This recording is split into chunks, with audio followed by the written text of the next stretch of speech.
સાવલી તાલુકાના ગોઠણામાં 10 વર્ષના માસૂમ મોહમ્મદ અલમીર અને મોહમ્મદ સામીન કાળઝાળ ગરમીમાં પ્રથમ રોજો પૂર્ણ કરી સૌને પ્રેરણા આપી।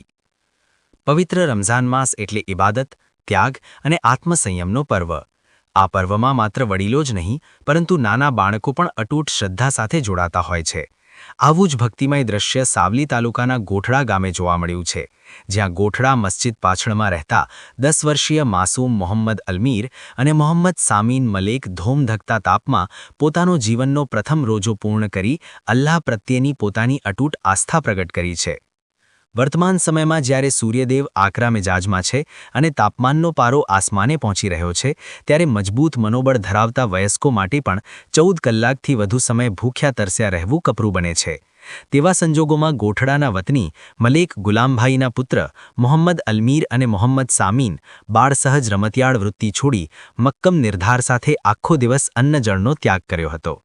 માસૂમ બાળકની આ ધાર્મિક નિષ્ઠા અને ધીરજ જોઈને સમગ્ર પંથકના લોકો આશ્ચર્ય અને આનંદની લાગણી અનુભવી રહ્યા છે। સાંજના સમયે જ્યારે મગરિબની અઝાન થઈ ત્યારે પરિવારજનોમાં હર્ષોલ્લાસનું વાતાવરણ જોવા મળ્યું હતું। ઇફતારના સમયે મોહમ્મદ અલમીર અને મોહમ્મદ સામીનને ફૂલહાર પહેરાવી અને મીઠાઈ ખવડાવી તેની આ પ્રથમ બંદગીને ઉત્સાહભેર વધાવી લેવામાં આવી હતી। પિતા ગુલામભાઈ મલેકે ગૌરવ સાથે જણાવ્યું હતું કે તેમના પુત્રમાં નાનપણથી જ ધાર્મિક મૂલ્યો પ્રત્યે ઊંડો આદર રહ્યો છે।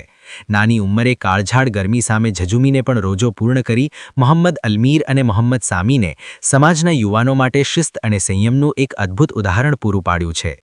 માસૂમ મોહમ્મદ અલમીર અને મોહમ્મદ સામીનની આ ઇબાદતે ગોઠડા ગામમાં આસ્થાની નવી સુગંધ ફેલાવી હતી। આશા ન્યૂઝ ગુજરાતી રિપોર્ટ સૈયદ મુસ્તાક અલી સાવલી।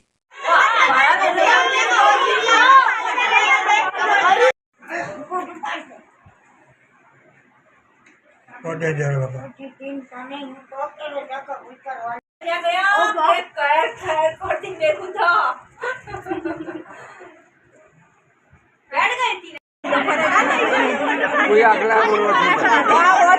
घायल करना है। अभी भी भाग गया था, कोटे तो नहीं पहनी तो नीचे पहनी।